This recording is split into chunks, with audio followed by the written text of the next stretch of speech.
Camera! So, Jonas, you've come out with a wonderful new book, Six Yogas of Naropa, one of the great tantric systems of Tibet, very popular in all schools of Tibetan Buddhism, all the different lineages under some different titles, and looks like you've done a very wonderful and thorough job with it. It should be of great benefit to readers and tantric practitioners in this modern world. Thank you so much, Lama Glenn.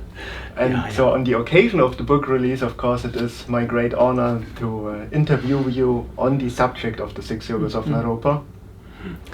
And I guess the first really pressing question for a tantric practitioner these days would be why the Six Yogas of Naropa became so popular as a completion stage system, while actually each highest yoga tantra has their own completion stage practices. So why the Six Yogas of Naropa became so popular both in India and then especially in Tibet and now in the West these days? Yeah, a lot of these things I think has to do with just who takes up the practice and what kind of spiritual footprint they make in this spiritual world of ours. So although Buddha taught many dozens of tantras, and as you say, they all do have their own completion stage yogas, the Six Yogas of Naropa has a number of unique blessings. Firstly, of the 84 great tantric masters of Buddhist India, Tilopa, the guru of Naropa, was one of the most exalted, most admired by all schools. So he basically went through all of the mainstream tantras, and you could say brought out the best of various tantric practices from many of them. So it's, you could say, a kind of a fusion tantric lineage of practice. And passing it to Naropa, Naropa became extremely popular in Tibet. He lived in, of course, he was from Kashmir. Tilopa was from Bengal. And those two areas of ancient India in the 10th, 11th centuries were the areas where Tantric Buddhism, or Vajrayana, manifested most strongly. And as a result, those two figures, Tilopa and Naropa, became known by all schools of Tibetan Buddhism. So, for instance, Sakya, their early lineages coming through the Pamtingpa brothers of Nepal, comes from Naropa and includes many Tilopa lineages. Atisha was close with Naropa in India, knew him well, knew Marpa well.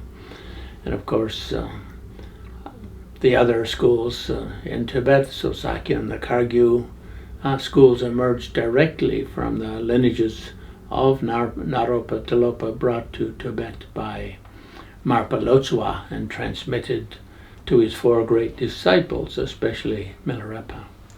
So I think historically, those two were like the Tilopa and Naropa, the shining stars of Tantric Buddhism in India in the 10th, 11th centuries, and thus inspired all schools of Tibetan Buddhism, directly or indirectly.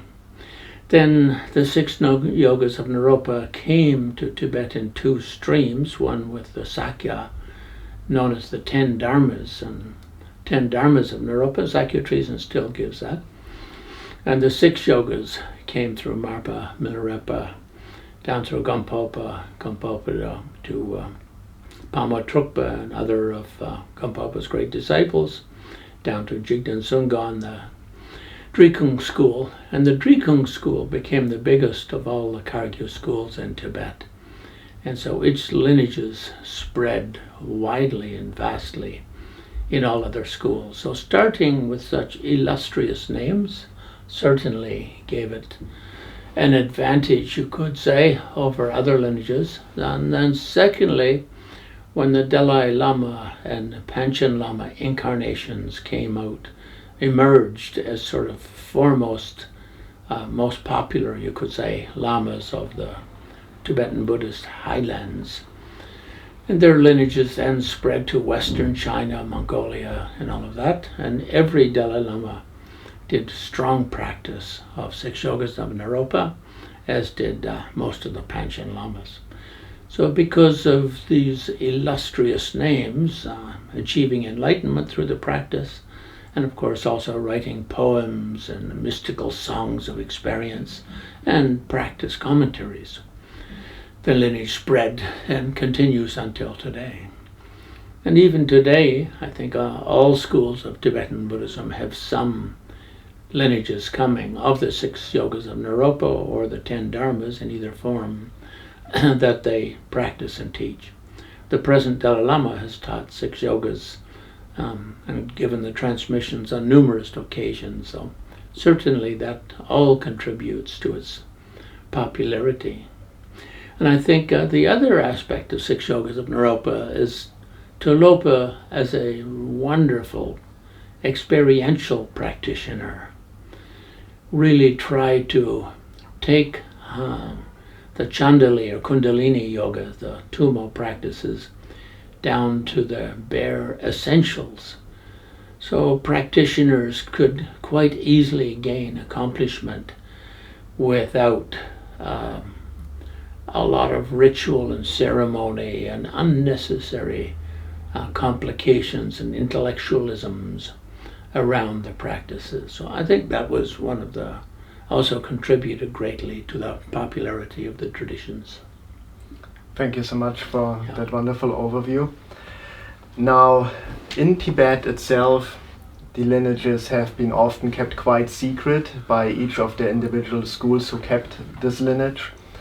And still these days, many Tibetans are a bit hesitant to teach it openly. Some do, but some are hesitant.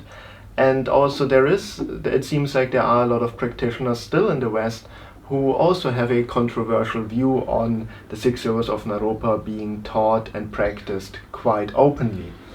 So maybe from your experience of publishing numerous books on Tantric Buddhism, translating over the last several decades various texts on the Six Yogas of Naropa, but also on Kala Chakra and so forth, maybe you can tell us a little bit about the aspect of secrecy and how this may or may not change these days in the West.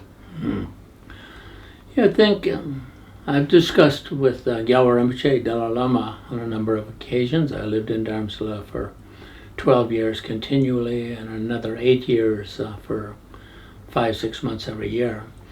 I discussed with him and he mentioned that Tantra is kind of, you could say, self-secret. So it's said to be secret, but a little bit also self-secret.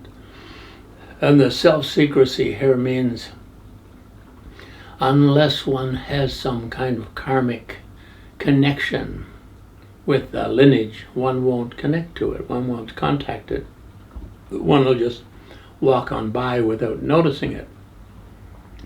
A little bit like one of my daughters once, her old car was giving her trouble, so I bought her a slightly newer old car and as a birthday present, and she'd never seen that kind of car before, and suddenly she's in it and driving around, and then she starts seeing them everywhere. So Tantra is self-secret a little bit like that. It's kind of invisible in this world to people who don't have a connection.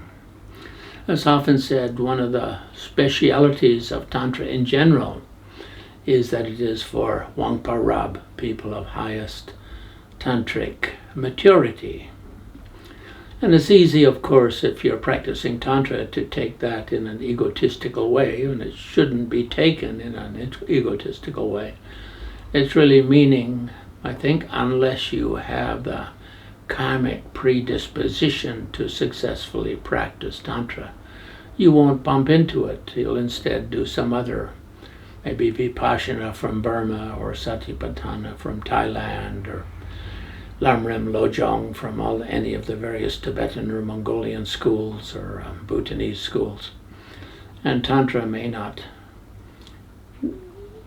fit that well into your regime of practice or your kind of spiritual ambiance or the spiritual texture of your mind. So that's kind of a self-secret. I once also asked the great Gyabje Zopa Rinpoche, Tibetan Zopa Rinpoche, of Nepal, who he and Lama Yeshe formed the FPMT Foundation for the Preservation of Mahayana Traditions. In fact, Lama Yeshe was the first one, to my knowledge, to teach Tantra, to teach the Six Yogas of Naropa in the West. He taught it in California, in the Yucca Valley, I think in the mid-70s or a little bit late 70s perhaps. So 50 years ago, and already created a kind of an enthusiasm for it. Now in Kagyu schools, all 12 Kagyu schools, they have been practicing and teaching it with Westerners, but generally only as part of a 3-year retreat. In those schools, you get the name Lama by finishing the 3-year retreat, and part of that 3-year retreat is an exploration of the Six Yogas of Naropa. So they don't often teach it outside of that setting. We can look at various sociological and other kind of reasons for that. But anyway, that's not the way it was in Tibet in ancient times. It's not the way it was in India. And I think it developed in Tibet in sort of the last 400 or 500 years. So we can call it kind of a modernist approach for Tibetan pace of modern and classical. But traditionally in Tibet it wasn't, in Dalai Lama school it wasn't practiced as part of 3-year retreat. It was between teacher and disciple. And if your teacher said, I think you should do the Six Yogas of Naropa, you would say, oh, okay, let's give it a try. And so in Kagyu, often when they do the Six Yogas Naropa retreats, often with a group of 10, 20, 30, 40 young people, all sort of bricked in a little enclosed retreat, hermitage kind of setting, with a trungpa, someone who's done it before, leading the group practices throughout. But in the Dalai Lama school, they don't do like that. It's a master Chela transmission and instruction, and then the Chela does it directly under the master, and how long and in what circumstances it's done is between those two. It's not a kind of a one-size-fits-all approach to it. So in Dharamsala I knew quite a few yogis and yoginis, Tibetan yogis and yoginis, doing solitary retreat, sometimes just for 6 months or a year, others for 8 or 10 years. Another one actually did a 40-year retreat. He did a until enlightenment retreat, and he was a little on the slow side, I guess, or as he achieved enlightenment, was shy to announce it, so stayed in for an extra 25 years just for the heck of it. Who knows? He liked that quiet living on a remote Himalayan mountaintop. They all lived on, all of the retreatants in Dharamsala who did it would do it in the hills up above Dharamsala, 5-10 miles up over the ridge of Triond on the other side, where it's sort of total remote quiet. In Tibet they had the areas where they liked to do these retreats. Mostly in Tibet they would either, in the Dalai Lama school, they'd do them in the remote caves, because caves are very quiet and usually they're southern exposure, so they're warm in the winter from the sun on the rocks, and a little bit cool in the summer because they're inside the earth. So that was very common up in Trakyerpa and down in Ulka Chuling, the 15,000 feet high mountains of Ulka Chuling, is where Tsongkhapa did his first retreat like that of, I think it was 5 years. But many people do 1 month retreats, 3 month retreats, 6 month retreats. I myself learned the practice in the mid-70s, so about 50 years ago, and found it very beneficial for myself. And unfortunately at that time there was no good translation of a Six Yogas text in English. There were 2 translations, but one was made over 100 years ago. The Lama who made that translation died, and it was edited by people who didn't know much about the tradition other than through second, third, fourth hand, you could say. Was it even Sven's? The Lama Kazi Dawasandap's translation and his edition in Tibetan Yogas and Sacred Doctrines. Oh, very wonderful work. I mean, Kazi Sandap was a fabulous, fabulous character. And Evans Wentz, also a really dedicated person. But he didn't know Tibetan. And Evans and Lama Kazi Dawasandap, I don't think was that educated or trained in Buddhism completely. He was just an English teacher, monk who was an English teacher in Sikkim. Knew English and knew Dharma quite well. But, did 120 years ago quite a few translations from manuscripts he had, and these fell in. He entrusted Evans Wentz to sort of edit it. And his work, I think, on the Tibetan Book of the Dead was the best that came out in part of that series, because he was still alive when that was being completed. And so they could go through that very thoroughly. And Milarepa's life also quite good, because again, they went through a lot of that while Kazi Sandap was still alive. But then for Great Liberation and Sacred Doctrines, Tibetan Yoga's Sacred Doctrines, Kazi Sandap had died, so Evans Wentz had no one to check up with. So it's a little rougher, you could say. There's another translation of Tsongkhapa's commentary made in, I guess, 1960s by Garma C.C. Chung, a Chinese practitioner of Vajrayana Buddhism, Tibetan Buddhism. But he did a rough translation, and he was hired to do it. Then he had an argument with the professor who hired him to translate it, so he ran away without finishing it, and it just sort of got pasted together without any review or checking for accuracy of translation, anything like that. So I think about 30 years ago, by that time I'd already been practicing Six Yogas for about 20 years, and I thought it would be wonderful to make a retranslation of Tsongkhapa's commentary. And I had the good fortune to read through it with one of my very great lamas, Kushadubam Toko. At the same time, one of my Nepali lamas asked me to teach the text as a language instruction to young monks in Kopan Monastery in Tibet, in Nepal, as kind of a guide to the use of tantric terminology in English. So it sounds like a kind of low-level approach to the Six Yogas, but it was very profound, because you're really exploring the meaning of words and the usage of words. And then words are important, like a finger pointing at the moon. Unless you know where to look and you don't know what a moon is, but you know what a finger is, then you wouldn't know what to look at. You say, look there, and there wouldn't mean much to you. But if you see the finger and it's pointing, it gives you a sense of where to look and how to look. So for me, that was exciting with Lama Lundrablak, very great Khensa Rinpoche, wonderful practitioner, wonderful.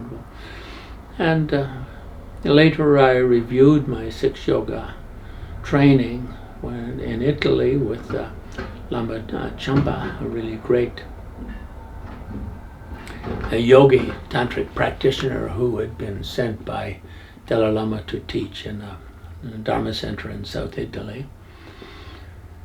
Over the years, I received transmissions from quite a few lamas, the Karma Kagyu tradition from Chime Rinpoche in London. Of course, Gyalwar Rinpoche, Dalai Lama gave it in Dharamsala in the mid-80s. Kyabje Trijang Dorje Chang, Dalai Lama's greatest tantric guru, I would say, gave it to him in the 70s, mid-70s, and we Westerners were allowed to attend that. So I received a lot of, you could say, transmission and instruction.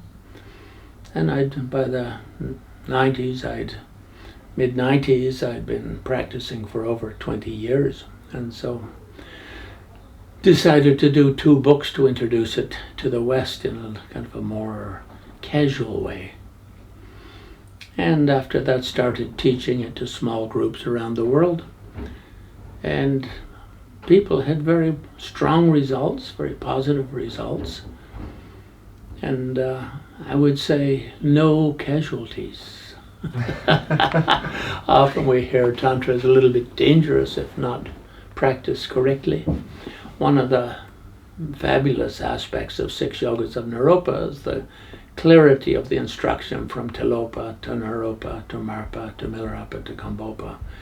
Then for me, coming down in the line of Dalai Lamas and Panchen Lamas, the instructions are very, very clear. So I don't regard it at all as having problematic side effects for your average practitioner.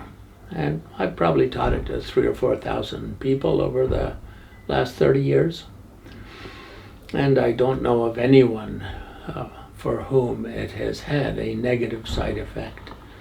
And I'd say 90% of people found an immediate healing benefit, because the first of the 6 yogas, Tummo, is very good for healing and longevity. And most people receive quite quick spiritual breakthroughs, epiphanies, realizations, let's say, enlightenment satori type experiences. Yeah. Thank you so much, Lama Glenn. And maybe on the subject of Tummo, which of course is the foundation stone of the 6 yogas, there's still sometimes the opinions are popping up that Tummo was only important for Tibetans because they used it to endure the cold, and others say that Tummo is only to generate power and the actual practices come from the other tantric teachings. So what would you say to those kind of opinions on Tummo only being power or only being for enduring the cold? Yeah, it was kind of a silly criticism, I think, or a silly opinion on it. But a lot of humans are silly, there's no question. Socrates complained about that. He said, if you want to know the right way to do anything or the right way to think about anything, look at how most people do it or think about it and do the opposite, and you'll be closer to the truth. And same in Tibet, Lama Drumdumpa, the disciple of Atisha, he said, most people are Golokpas, heads on backwards. And if you look the way they're walking and walk the opposite way, you'll get to the right destination. There is that problem. I mean, the criticism that it was meant for people in the cold, and people have said this to me for many years. I mean, it was actually taught by Buddha in India. Tilopa was from Bangladesh. I mean, it's a super jungly area. When he was alive there, Bangladesh was actually the richest country on the planet, Bengal. And this is stated in many of the texts of travelers in India at that time. And so it's a jungle area and very tropical. Lots of mangoes. And all kinds of jungle flora and fauna. So it wasn't for any of them a heat issue.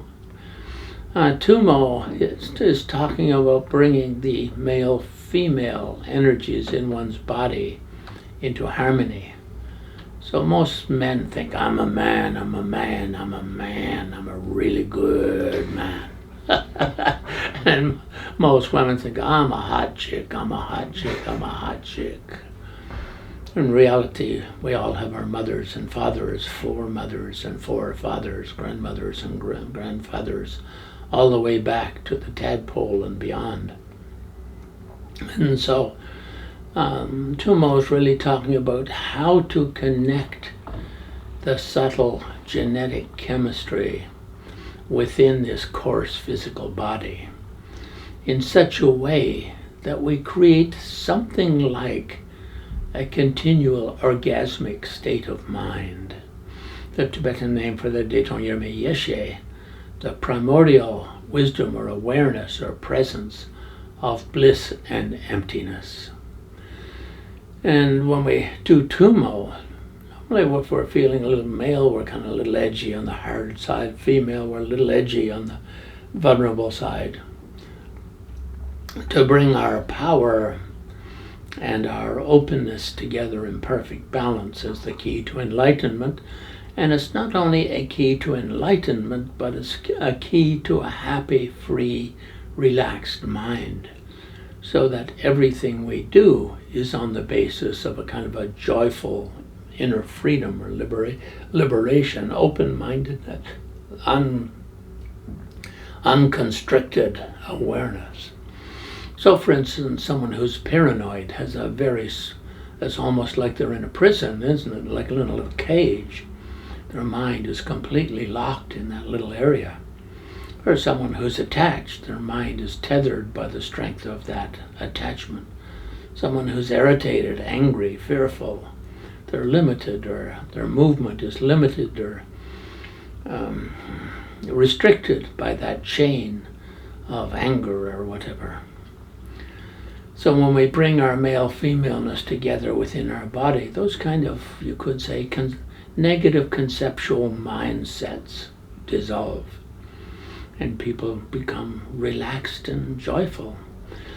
Now, if you're walking around relaxed and joyfulness is beneficial for getting along with your neighbors, you can more easily feel love and compassion for everyone, or sympathy, respect, and all of that.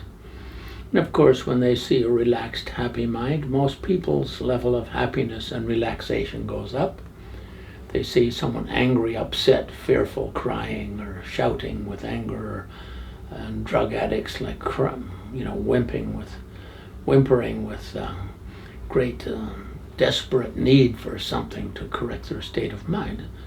People get a little jumpy around that kind of energy. So it's very beneficial for others.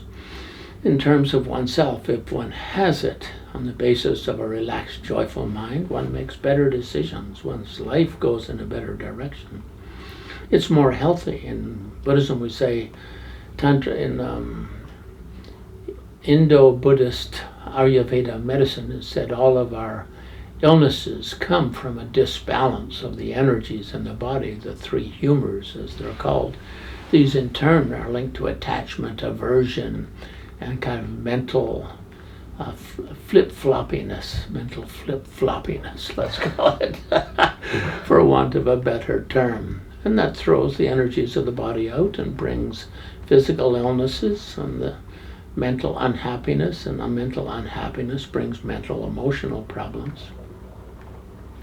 So Tummo is the easiest, quickest way to free the mind from the coarse klesha and to generate a stabilized mind state which is always joyful and open. Therefore, in the Six Yogas of Naropa, when it's expanded to 10, as they did when the transmission did in the Sakya school, then one of the extra 4 becomes Mahamudra. The Tummo practice provides a subtle inner body, a better, superior meditation cushion for the practice of Mahamudra.